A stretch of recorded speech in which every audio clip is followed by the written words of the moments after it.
Welcome, everyone. I'm excited to kick off today's presentation on quadratic equations. This is the first slide, so I'd like to warmly welcome you all and introduce our topic with enthusiasm. The title of our presentation is Quadratic Equations, and we'll also explore some key concepts related to them. Over the course of our time together, we'll cover what quadratic equations are, how to solve them, and why they matter. Let's get started and dive into the fascinating world of quadratic equations. Let's take a quick look at the contents of today's presentation. We'll start with the definition of quadratic equations, then move on to understanding their roots. We'll explore how to solve these equations, including methods like factoring, using the quadratic formula, and completing the square. Along the way, we'll look at some hidden quadratic equations and see real-world examples to solidify our understanding. By the end, you'll have a clear step-by-step approach to tackling any quadratic problem. So, let's dive in and see how all these pieces connect in mastering quadratic equations. When we talk about a quadratic equation in mathematics, we're referring to a polynomial equation of the second degree.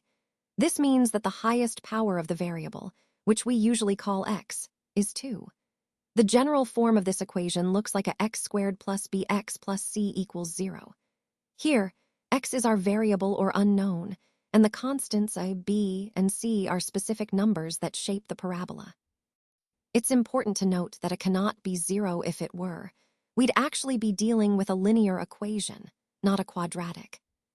Now, those constants a, b, and c also have special names. The a is called the quadratic coefficient because it multiplies the squared term. The b is called the linear coefficient since it multiplies the x term. And c is simply known as the constant term or the free term because it doesn't multiply any variable. Understanding these components helps us see how the shape and position of the parabola are determined by these constants, which is a key part of mastering quadratic equations as a whole.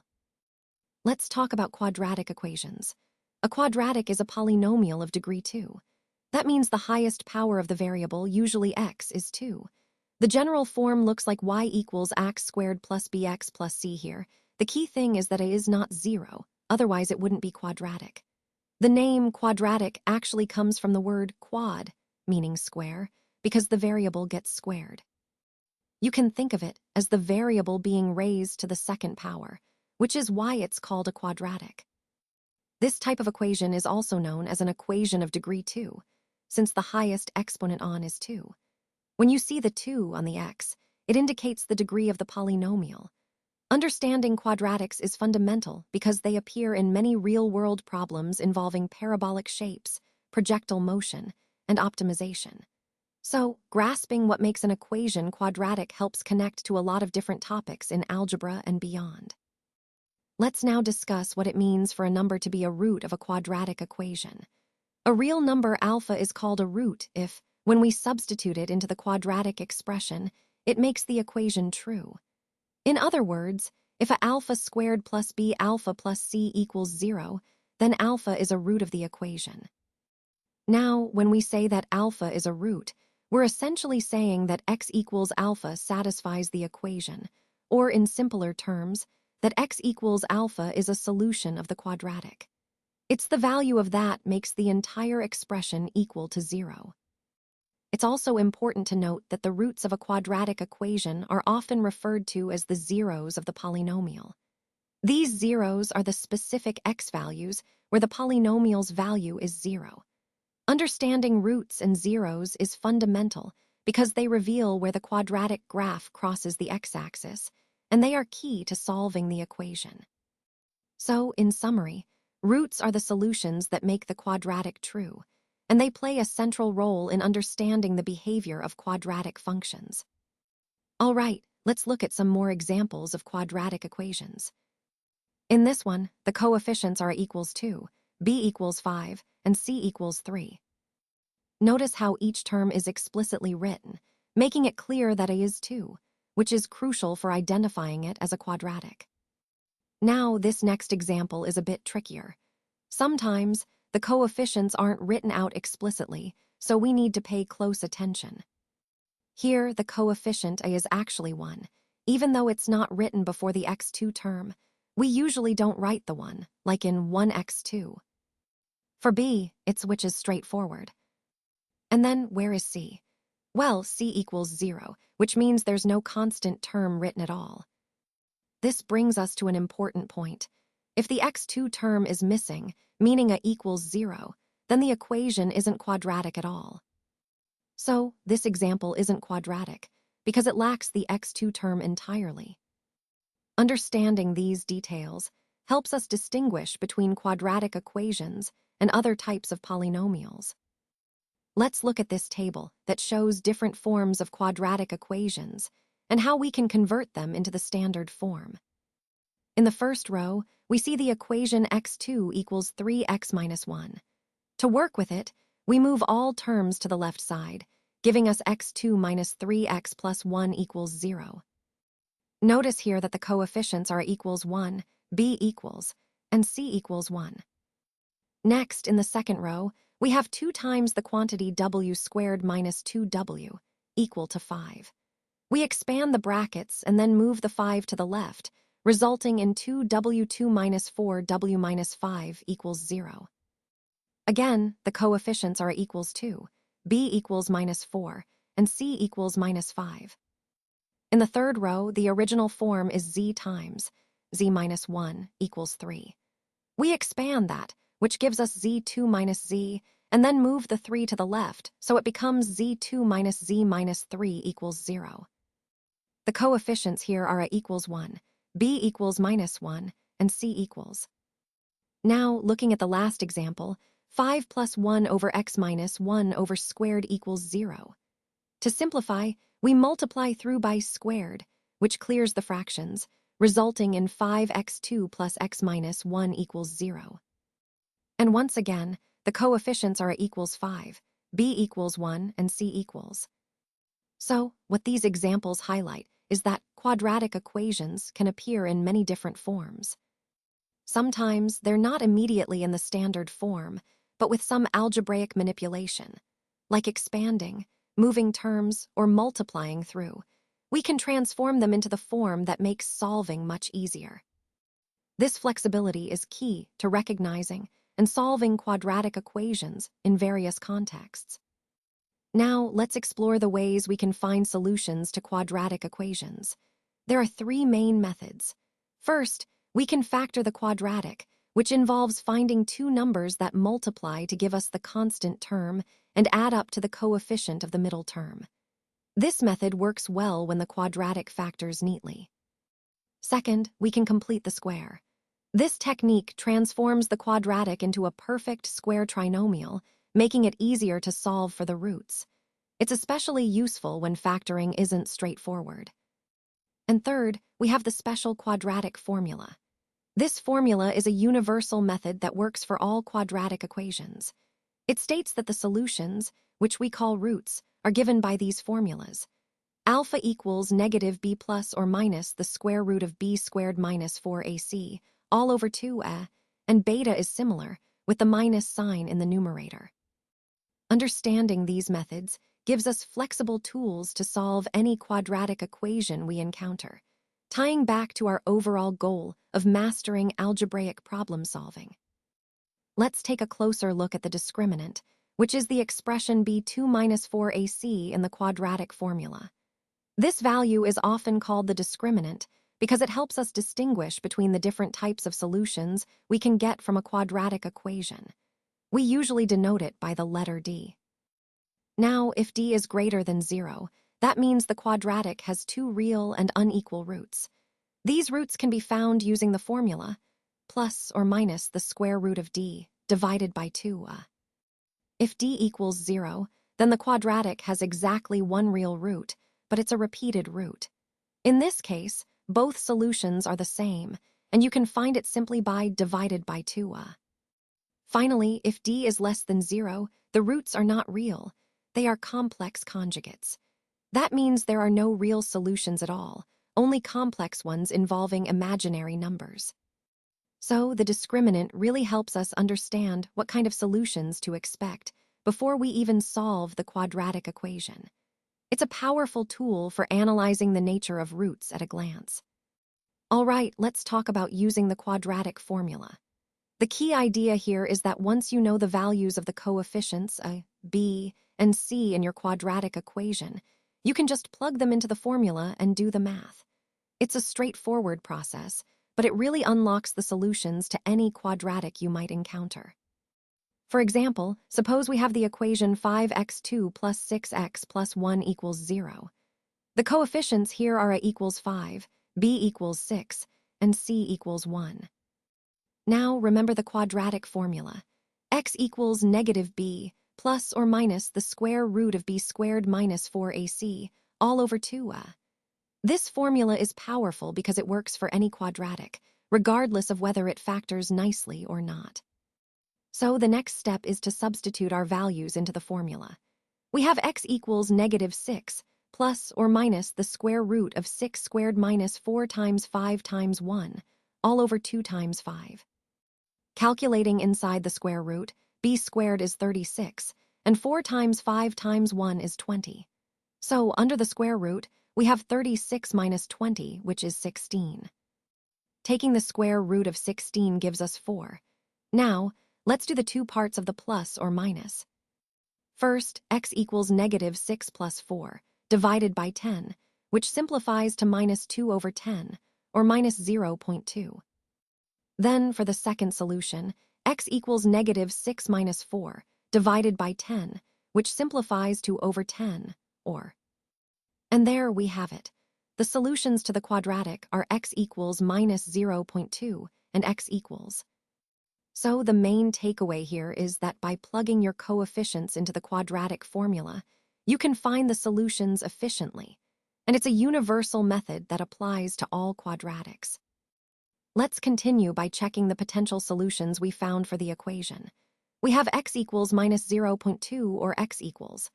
Now, to verify these solutions, we'll substitute each value back into the original equation to see if it satisfies it. Starting with x equals minus 0.2, we substitute and get 5 times minus 0.2 squared plus 6 times minus 0.2 plus 1. Simplifying, that becomes 5 times 0.04, which is 0.2, minus 1.2 from 6 times minus 0.2, and then plus 1. Adding those together, the total is 0.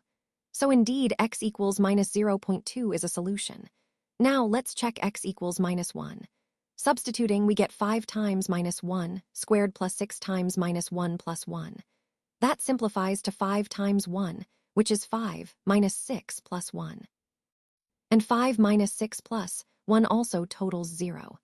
So, both values satisfy the original equation, confirming they are solutions.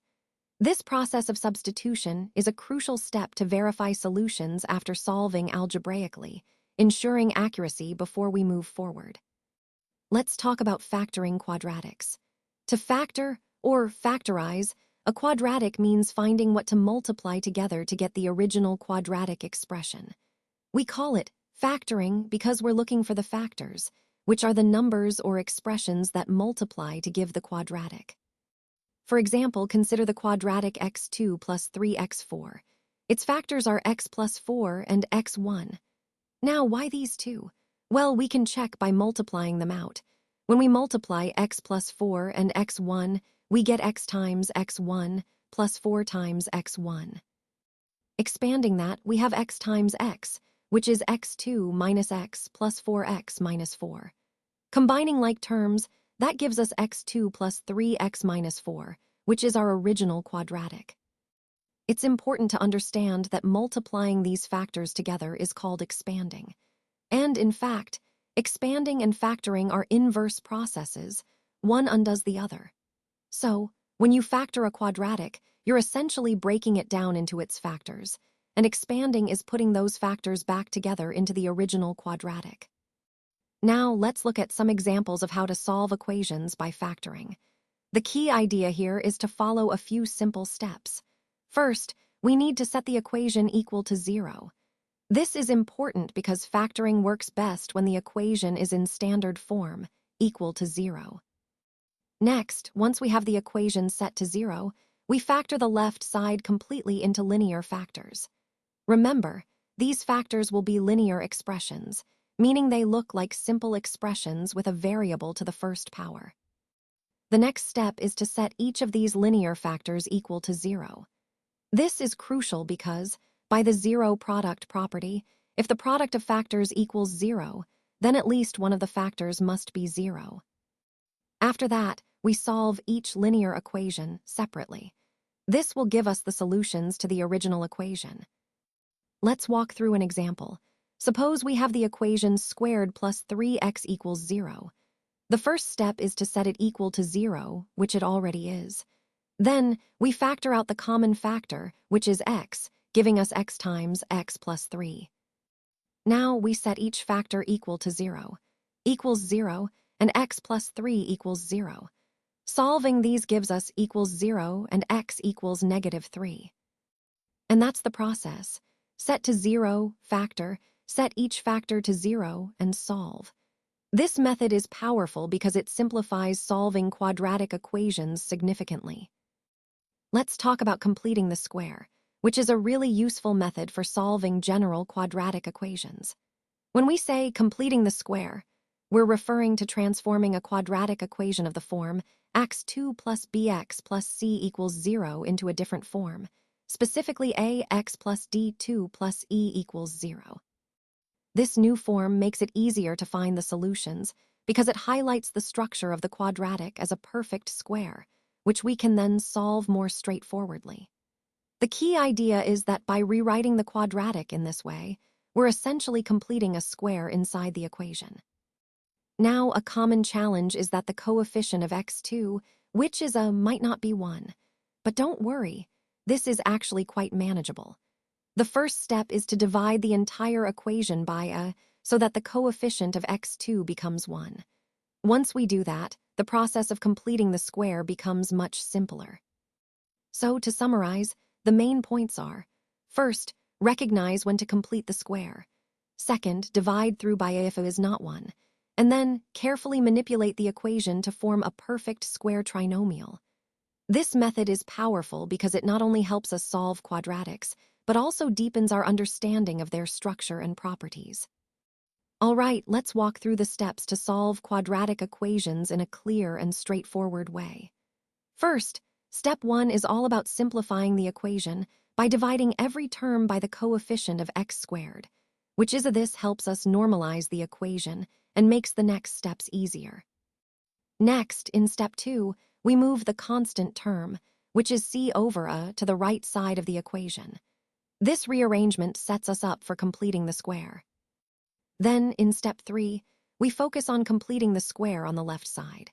This involves adding a specific value to both sides to turn the left into a perfect square trinomial, making sure to balance the equation by adding the same amount to the right side too. Step 4 is taking the square root of both sides. Remember, when you take the square root, you need to consider both positive and negative roots, since both are solutions. Finally, step 5 involves isolating by adding or subtracting the remaining number on the left side. This gives us the solutions for the quadratic equation. By following these steps carefully, you can solve any quadratic equation systematically, which ties into the overall theme of mastering algebraic techniques for problem solving. Let's walk through this example step by step. First, since the coefficient of x squared is already 1, we can skip the initial step of dividing through by that coefficient. Next, we move the constant term to the right side of the equation, giving us squared plus 4x equals -1. Now, to complete the square, we add 4 to both sides. This transforms the left side into a perfect square trinomial, specifically x plus 2 squared, and we add 4 to the right side as well, resulting in -1 plus 4, which simplifies to 3. The next key step is taking the square root of both sides. Remember, taking the square root introduces both positive and negative solutions, so we get x plus 2 equals plus or minus the square root of 3. Calculating that, the square root of 3 is approximately 1.73 when rounded to 2 decimals. Finally, we subtract 2 from both sides to solve for x, which gives us 2 solutions. Equals approximately -3.73, or negative 0.27. This example illustrates how completing the square can be a powerful method to solve quadratic equations, especially when the coefficient of x squared is 1.